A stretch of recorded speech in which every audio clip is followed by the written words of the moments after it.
Shock as Princess Catherine drastically changes her hair colour, a dramatic new look, we've got the photos. Meanwhile, Prince Harry's lies contradicted once again by those who know him best.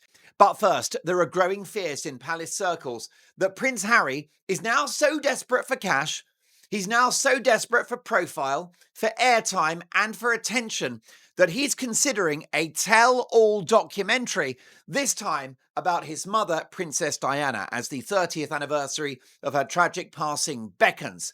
Now, the documentary would be released on Netflix in 2027, and we're hearing that this is a serious possibility that once again, Harry is considering selling his family down the river, this time his late mother, for cold, hard cash. Now, the documentary would go out in 2027 to mark 3 decades since the tragic car crash in Paris that stunned the world.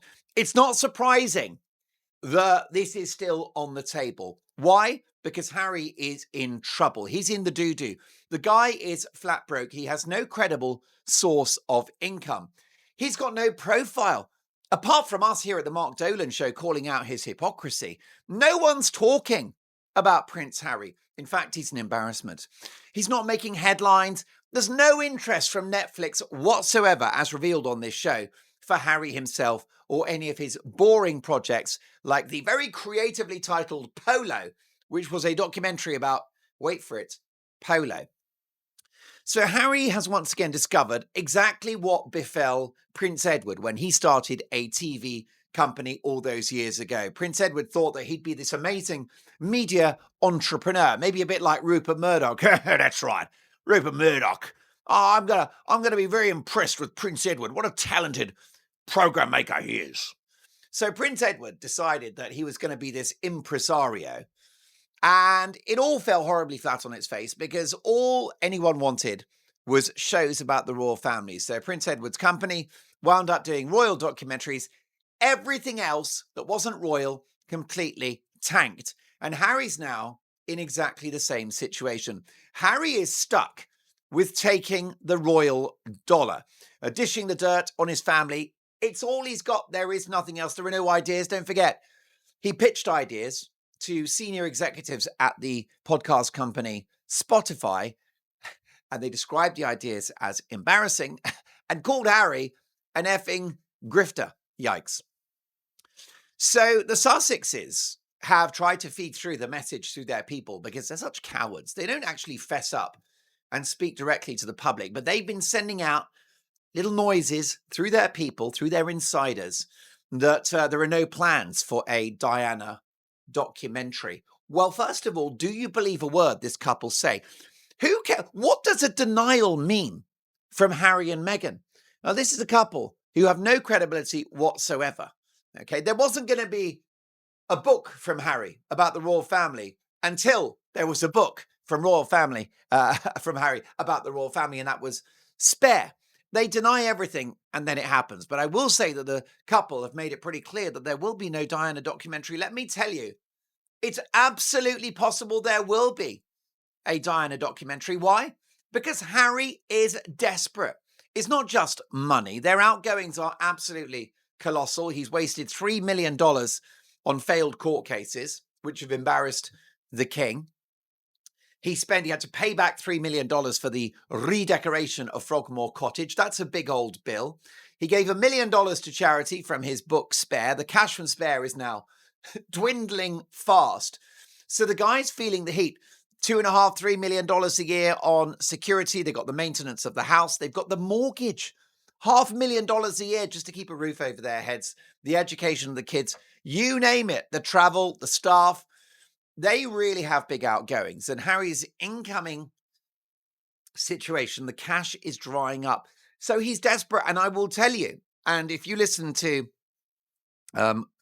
Sun Tzu, who was the author of The Art of War, I think that was his name, The Art of War, this ancient Oriental tome which talks about the nature of battle and of humanity.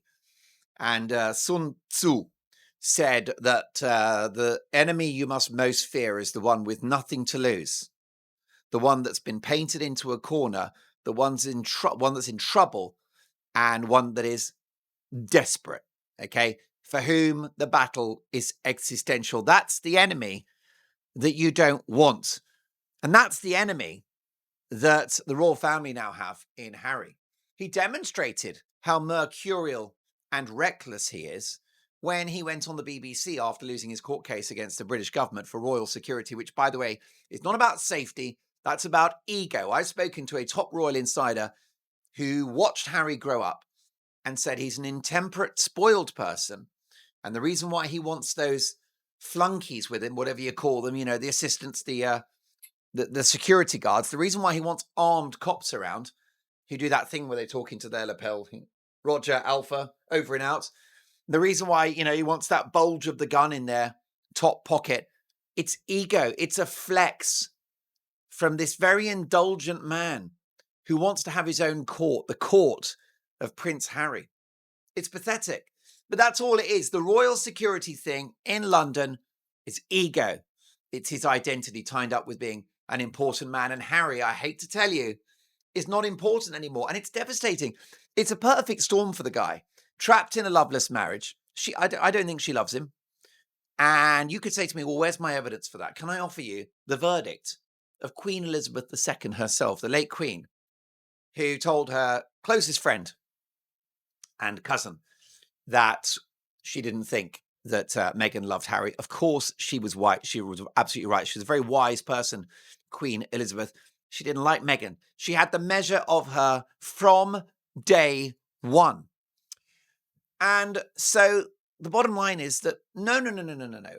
Harry is in an unhappy marriage. Be very clear about that, because it's not, Meghan is not capable of making someone happy. Meghan is in my opinion, a narcissistic megalomaniac. Probably as a result of childhood trauma. Maybe it might have been the years and years and years where her amazing mother, Doria, was nowhere to be seen. I wonder if that's got anything to do with poor old Meghan's childhood trauma. Her dad did his best. What a lovely man, Thomas Markle. $500,000 he spent on her education, including at university. And now he's broke, living in the Philippines. He's in the Philippines in a high rise. Right? I don't know if you know about this. In a tower block, which I doubt is structurally sound, occupied by drug dealers, no doubt. He's probably, there's the crack den downstairs and a permanent 24/7 stench of marijuana, the skunk, the ganga, the jazz cigarettes, the wacky backy. And there he is in a high-rise overlooking a 7-lane highway. That's the existence that Thomas Markle now has to endure. The sound of cars, 70, 80 miles an hour, environmentally unfriendly Filipinist cars. Apologies, the vocal cords aren't quite where they are at the moment, because your host, Mark Dolan from the Mark Dolan Show, I socialized a couple of nights ago, and I'm in the throes of middle age, folks. I might look like a thrusting young buck, but let me tell you, I'm papering over the cracks every day. And I went out with my eldest son. My sons, we protect their privacy. We call them Elton and Bernie. I went out with Elton. Oh boy. And he and I tried to keep up with him essentially. And his friends from college joined us, and it was a good night, but I'm not getting younger. I'm not getting any younger. So if I do accidentally break out into song today, I can't guarantee I'll be hitting those falsettos. I don't think that Barry Gibb is going to be looking over his shoulder anytime soon. I might stay, as Elton does these days, the actual Elton John. Elton stays in the lower register now, doesn't he? What a lovely man. He stays in the lower. By the way, that's another celebrity that has dumped Harry and Meghan. Have you heard a squeak out of Elton in regard to Harry and Meghan in years? Nothing. Don't forget, he flew them to the south of France to his incredible mansion, his $30 million mansion in the south of France. And that was years ago when they needed shelter and love and support because the palace was so horrible to them. Not a squeak out. Elton has dumped Harry and Meghan, furious, I believe, at Harry's disloyalty at the time to the Queen. Elton is a principled man and naturally quite furious about how Harry has behaved, as we all are. So Harry is completely in a pathological negative marriage with a controlling, and I would argue, well, just not a very nice person for a wife. But like I said, probably related to childhood trauma. God knows why Meghan is the way she is. She's a complicated bunny. My husband. Even that, just calling Harry my husband. I call him H. We don't say Harry. I like to have a humble brag where I just refer to him rather than say who he is. But we all know that I'm talking about Harry when I say H, my husband. That's controlling. Okay, that is putting Harry in his place. That's clear messaging that I decide what you're called because I own your ass, which she does. He's a completely her whipping boy. I won't be your whipping boy. Whip me like a little toy. Hut me till my feet are sore. I won't be your whipping boy. You see, there's definitely a scratch on the vocal cords from my night out with my eldest son, Elton, the other day. But, it's important to get out there and see, what the young folk of the world are up to and everything. It was, I viewed my night out 2 evenings ago as an intelligence gathering exercise. Are you sick of biased news? Well, so am I. And that's why every morning, with my big cup of decaf in my Father's Day mug that I actually bought for myself, I read Ground News. It shows how stories are covered differently by the left, the right, and the centre.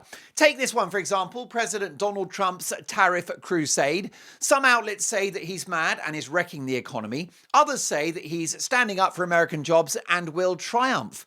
Well, Ground News shows both sides and lets you decide, because it turns out you've got a brain! Who knew? So try Ground News. Go to ground.news/Dolan or click the link below. You will get a 40% off discount from the Vantage plan. 40% off for the plan that I use for unlimited access. It is a game-changing way to consume the news. And more importantly, it will make you sound very clever at dinner parties. Ground News is subscriber funded. No billionaire overlords pulling the strings. Just the unvarnished truth from every angle. What's not to like? That is ground.news/Dolan. I'll drink to that.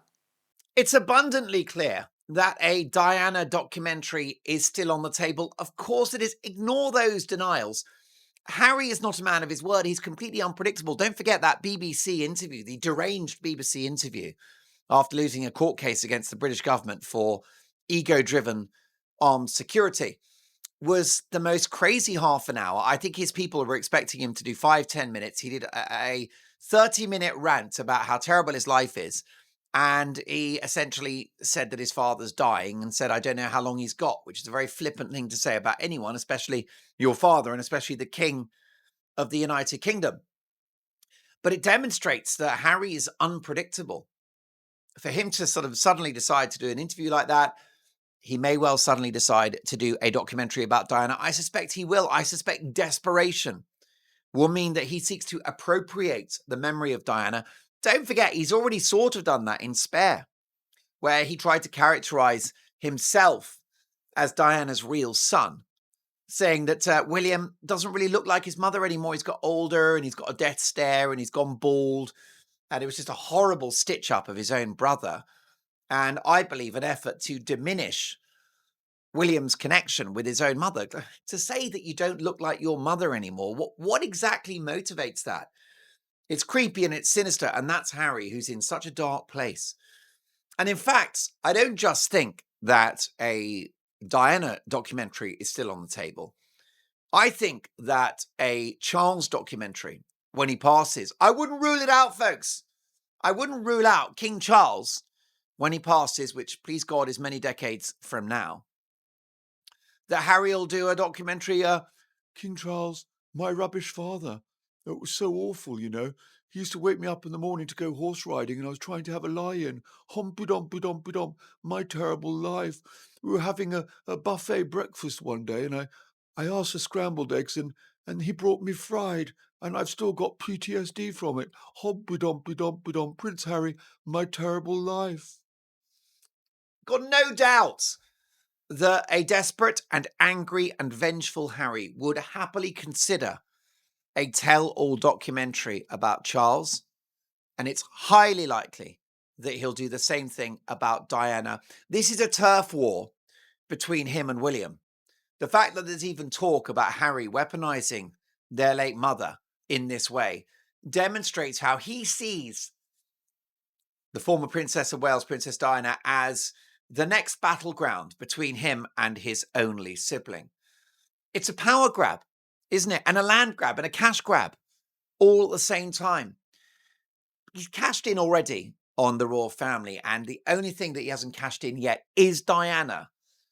And I think that Meghan would encourage it because Meghan wants the cash as well. Meghan is desperate for headlines. She's desperate for money. She's desperate for power. All of that is therefore pointing in the direction of a Diana documentary, and she'll probably feature in it. It'll be horrible. I never met Diana, but we would have been such good friends. We would have just, gone out and had flower sprinkles together. Even though Diana probably would have taken the view that flower sprinkles are toxic, hallucinogenic, and people aren't supposed to eat flowers. I consider myself very much like Princess Diana. I'm innocent. I'm beautiful. I'm dignified. I'm graceful. And I'm very royal. I'm so royal. And I'm married to H, my husband. Didn't you know I'm not Meghan Markle anymore? I'm Meghan Sussex, Meghan Royal, Meghan Crown, Meghan Queen. She thinks she's Diana 2.0. She's not even Prince Andrew 2.1. I won't be your whipping boy. I need to find a tune in the lower register. We need to drop an octave or two after my wild night out with my son the other day, which was very fun. Let's be clear that Diana would be horrified by this documentary, which would be further damage for the royal family. Diana always wanted to protect the royal family. Yes, she did the Panorama BBC interview in which she talked about there are three of us in this marriage, Charles, Camilla, and herself. But she was tricked into that documentary, that interview, by a corrupt journalist, a disgraced journalist called Martin Bashir, who lied and forged documents to get her to agree to do the interview. So she didn't do that with access to the full facts. But she is not like Harry, and she's not like Meghan. She's not a destructive figure. She was never a destructive figure in the royal family. Why? Because she admired the Queen, and she had a particular fondness for Prince Harry, with whom she, Prince Philip, with whom she exchanged a lot of warm correspondence. So Diana wouldn't want this documentary, and Diana would detest Meghan Markle. I don't use the HATE word very much, but if I look at what Meghan's done to Harry, turned him against his country, his family, and the monarchy, I think that Diana would hate that. I do. I think she would detest Meghan Markle. I think she would not be in the same room as her, and I think Diana would not be held responsible for her actions if she were. In fact, I suspect that if Diana were here now, she would be holed up in Team Wales. And I suspect she'd form an alliance. You won't believe this, but I believe that she would have formed an alliance with King Charles by now. If she was alive, she'd be like that with Charles.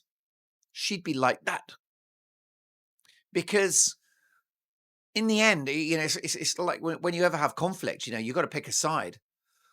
And Diana is not going to pick a side which causes damage to the royal family, which causes damage to her ex-husband, Charles, who I suspect, to her dying day, she still loved. I don't think it was mutual. I think she loved Charles. Charles didn't love him. Let me know in the comments. Did Charles love Diana? I don't think so. He should have married Camilla originally, but I do think she married for love, and that's why the story was so tragic.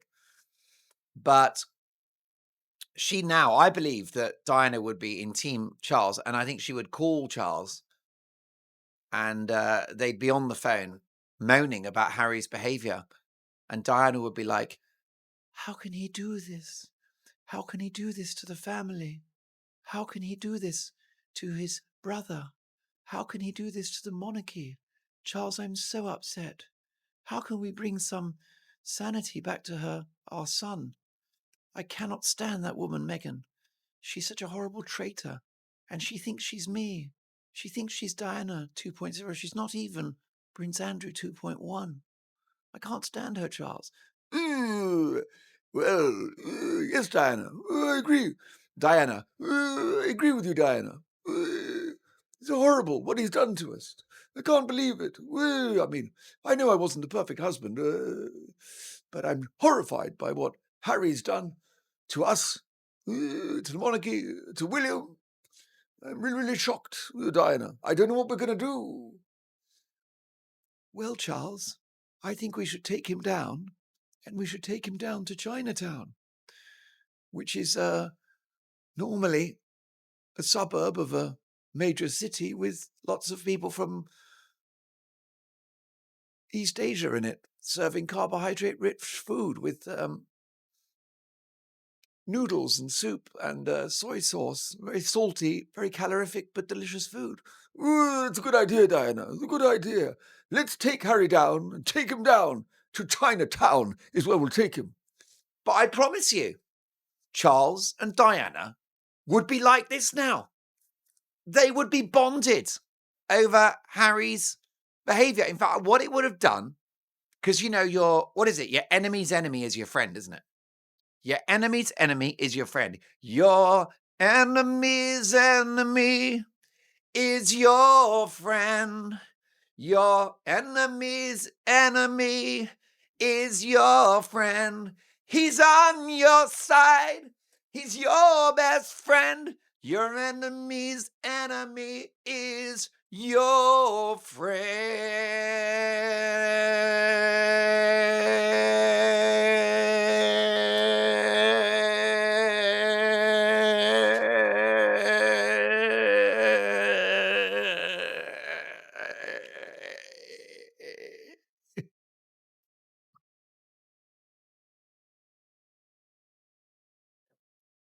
So I promise you that they would have formed a bond, but she's not here. And poor Diana, by the way, not here to fix the family problems and to give Harry a clip around the ear, metaphorically and ideally literally. Not here to support William, because she would be like a rock for him now.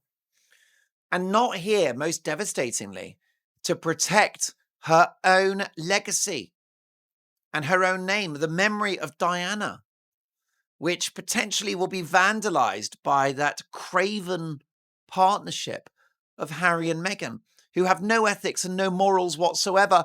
Look at the book Spare. It was disgusting. I'm still so angry about its existence. I'm still so angry that I bought that stupid, disgusting thing. I'm sorry to be, I know you don't, look, we don't, this community, we're not angry, rage-filled, are we? But I am really furious about it. I'm furious about that book. I'm furious about the documentary. I'm furious about Meghan mocking Queen Elizabeth and the curtsy in the Meghan and Harry series. I'm furious about the podcast. I'm furious about the accusation of racism on the royal family from the Oprah interview. The whole thing's a nightmare, folks.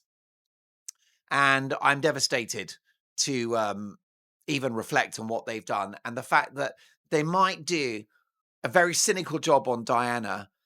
And by the way, if this documentary happens, Prince Harry, my mother, then that's it for William and Harry. I mean, let's just think as a metaphor. William and Harry at the moment, it's like a war with tanks and soldiers on the ground and bullets, missiles, right? That's the war that they're currently embarked on. If Harry does a documentary about Diana, William's mother, that's the nuclear button. Okay? That's it. That's it. If Harry does a Diana documentary, as the New Yorkers say, forget about it. Forget about it. It's beyond it.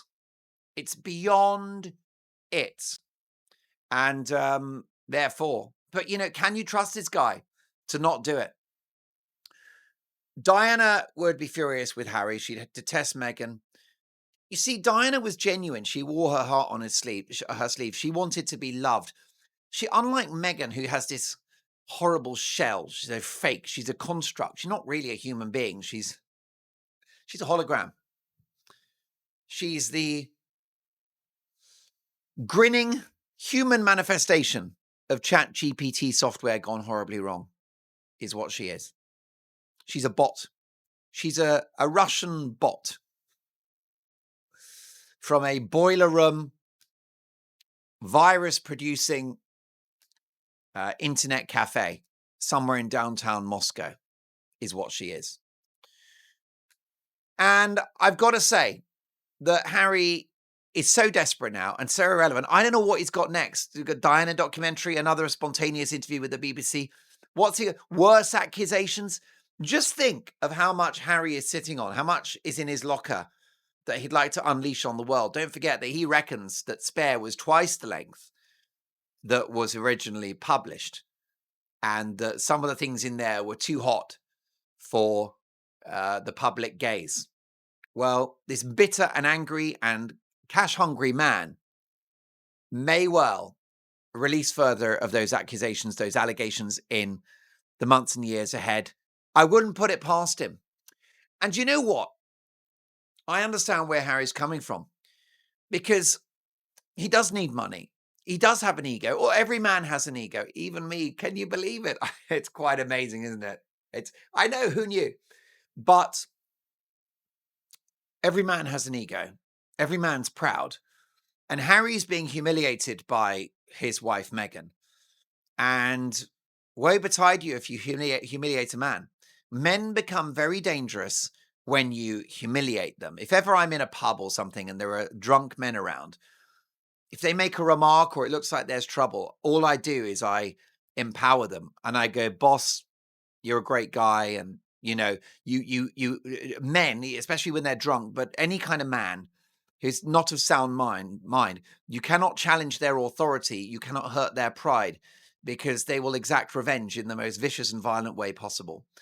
And that's happened to Harry, right? He's emasculated. He's not a man anymore. I'm a man working on the living part of life. You see through me. I understand.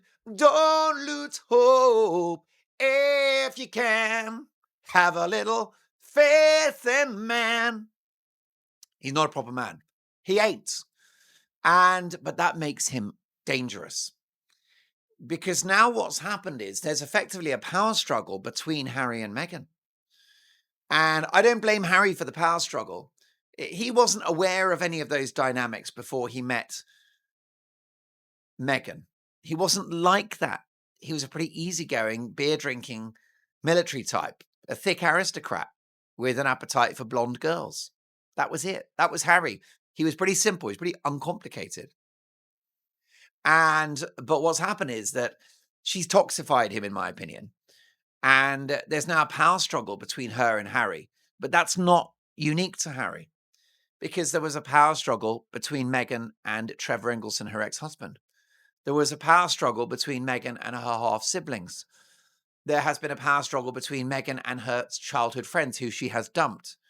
There was a power struggle between Meghan and her celebrity pals who helped her so much in this country, like Victoria Beckham and Piers Morgan. And there was a power struggle between Meghan and the man that gave her life and paid for her education and called her his princess, Thomas Markle. So it's quite shocking. She competes with those closest to, she's pathological, folks. I told you that before. It's not enough for her to win. She has to destroy. She has to win and destroy. See, I'm quite happy just to win. The Mark Dolan show is winning. We're growing our numbers. It's such a thrill. Look at us. How about this? This is our trophy. This is not my trophy. It's our trophy. 100,000 subscribers and, of course, growing. If you are watching the show, please subscribe. Join the community, because I want you to be part of this journey. And if you subscribe to the show, you're in the Dolan boardroom with voting rights, and you got my ear. You have my ear. I'm listening to you when you've subscribed. I listen to everyone, love the comments, but the subscribers are in the boardroom. So come on in, because it's the place to be. But that's what Meghan does. She competes with those closest to her. And that's pathological. And that's why, in a desperate effort to compete with and eventually prevail, he thinks, over his wife, he's going to have to pull something out of the bag. And I think the Diana documentary could be just that. Now, someone that won't be happy about that is Diana's former butler, Paul Burrell, who shared his thoughts on shocking new claims about the couple, about the Sussexes, from Vanity Fair.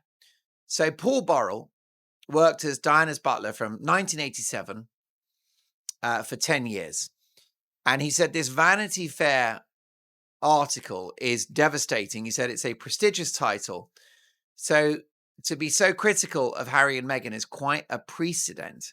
He said, I know from first-hand experience how difficult Harry can be. I know how petulant he can be, said Paul Burrell, and how spoiled he is. Because I've experienced that myself. He's always lived in a bubble. Paul also lamented Harry's new celebrity persona. He said, Harry and Meghan have a very privileged lifestyle. He's so right. He said, Harry has always had that, and Meghan has long aspired for it.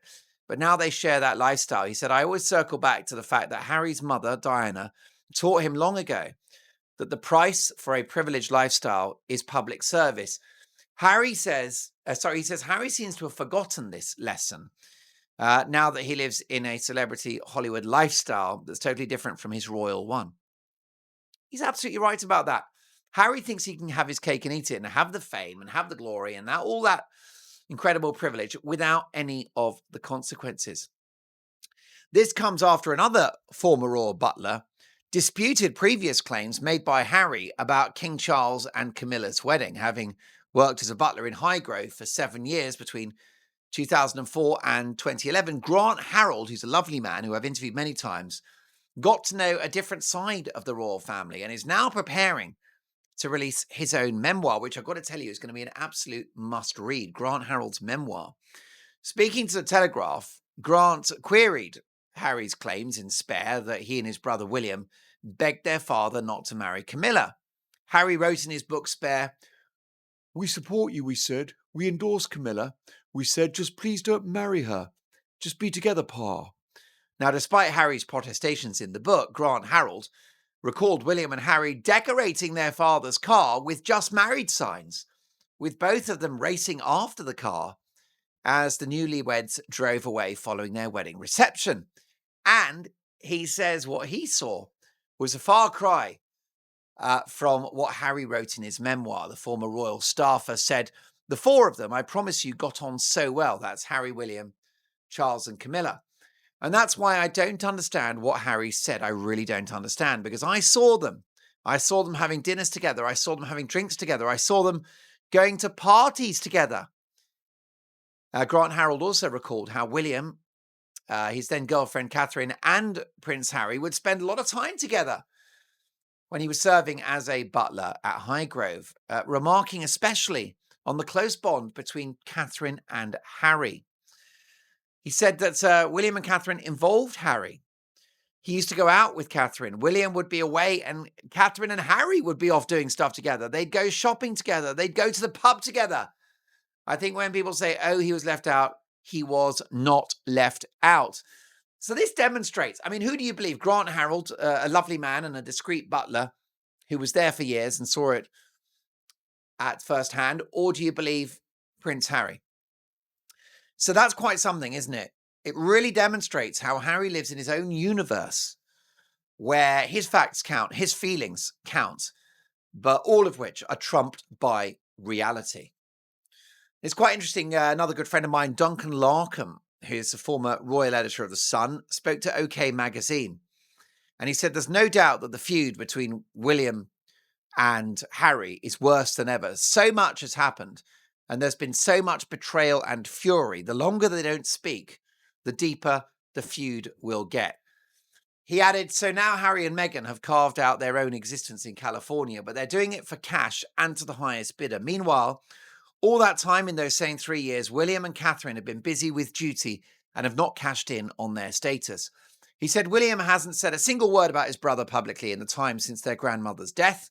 which is a sign that, frankly, the situation at the moment is just so dire. He said Harry said in an interview at the start of this year that the ball was now in effectively William's court in terms of triggering any changes in their relationship. But Duncan Larkham said, I'm not sure that's how William sees it. I think that the apologies need to come from Harry, not William's side. And even if Harry manages to get things back on track, there's Meghan to think of too. Meghan's priorities are in America with her children and her business. They don't include the UK or Harry's family over here. She's made that very clear. So much to unpick in those remarks. First of all, Duncan's right, and I've made this point many times, that Meghan will keep Harry in the United States. That's the power base. That's where she has control over him. And that's where effectively she can destroy him because he's got no job prospects there, no profile. He's a laughing stock within US media circles. And she's on home turf. And that's how she wants it to stay. But it's also interesting hearing those remarks from Grant Harold about Harry and the fact that Harry and Catherine used to be so close. And this demonstrates how dangerous Harry is, how vengeful he is. Because if he and Catherine were that close, how can he possibly have said the things he said about her in the book Spare, where he cast her as a horrible sister-in-law? I mean, his treatment of Catherine is beyond the pale and is another reason why William has such contempt for his younger brother. Folks, before we go, massive news, and this is all about Princess Catherine, and it's quite a story. The Princess of Wales revealed a noticeably brighter hairstyle as she joined Prince William and their children for Sunday service near Balmoral in a display of unity at a time of ongoing strain with Prince Harry. So Catherine's updated look was a significant departure from her usual deep brunette, with her hair now several shades lighter. I'd say she's gone blonde. Is that blonde? Does that look blonde to you? Let me know what you think about Catherine's blonde look. She's a stunning woman, isn't she? She could wear a bin liner and look great. She is incredibly beautiful. She's a born princess. But what do you make of the slightly lighter shade in her hair? Gentlemen prefer blondes, don't we? And we know that William is the ultimate gentleman. But what do you make of that? She was photographed smiling in the front seat of a black Range Rover with William driving and their children, George, Charlotte and Louis in the back seats. Now, 10-year-old Charlotte was seen in good spirits as the family made their way to Crathy Kirk in Aberdeenshire. An insider told the Mirror newspaper, every summer, the Princess of Wales's hair takes on a lighter shade thanks to the sunshine.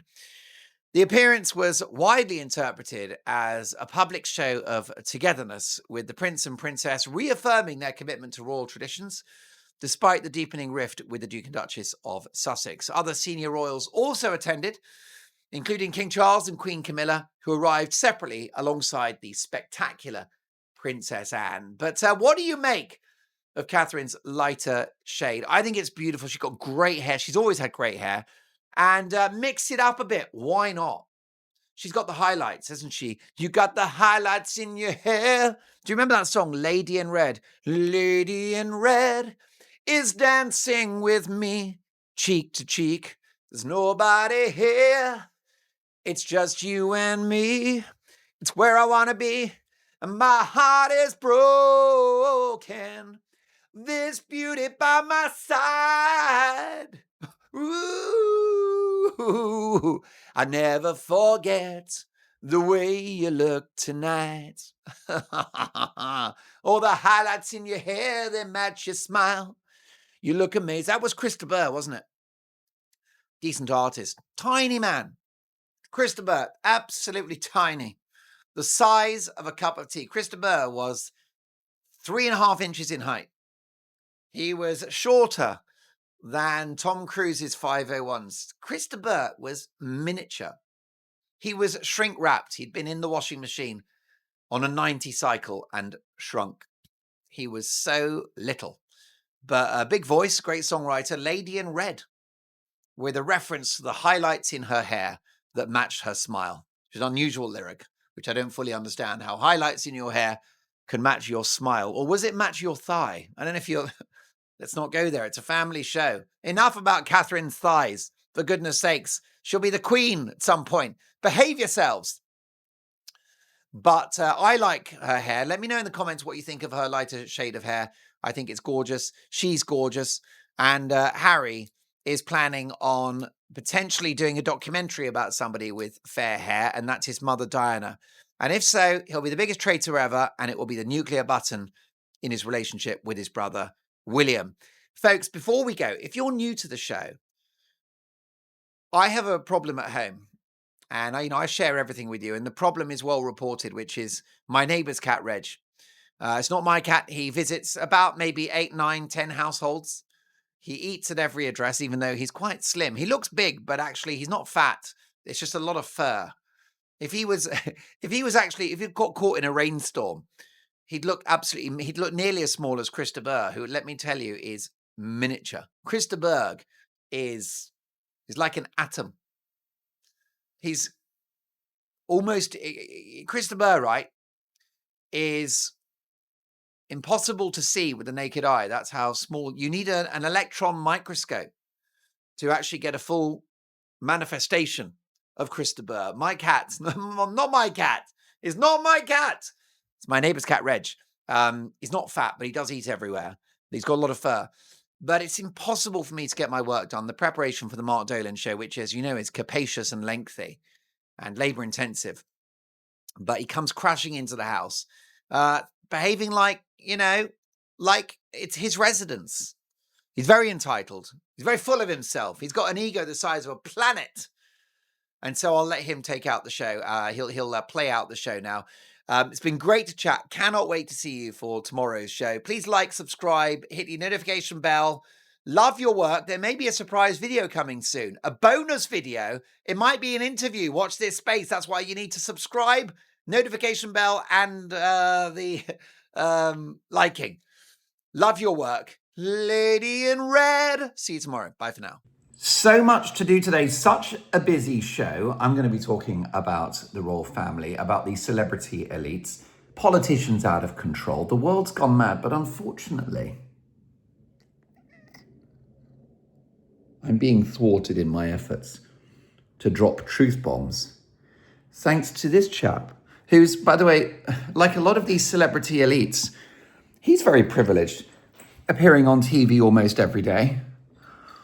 Very, very pampered. I mean, he doesn't realize that this place, my home, is the equivalent of Buckingham Palace. I mean, look at it. It's very, very well appointed. And he swans in like the lord of the manor, very, very entitled, as though he owns the place. Exactly like all the big stars. And exactly like Prince Harry, who's got such a chip on his shoulder and thinks he's owed something. Well, I'm afraid he's not alone. Because somebody else, furry, with long whiskers that I could mention, thinks that he's owed cuddles, strokes. Listen to that purring.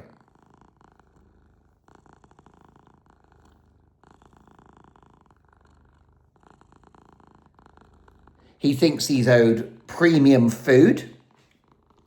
He thinks he's owed a fur brush.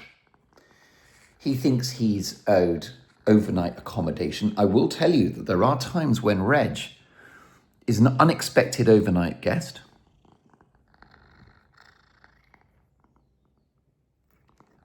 Yikes. And that's the problem, you see. He might look fluffy and gorgeous and cute,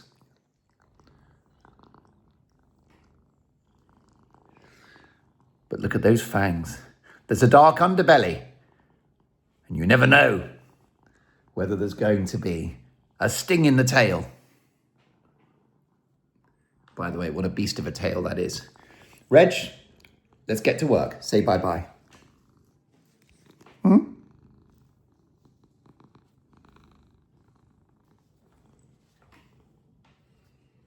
It looked like we were going to get to work when he sat down again.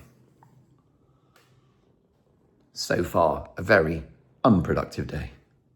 Meow.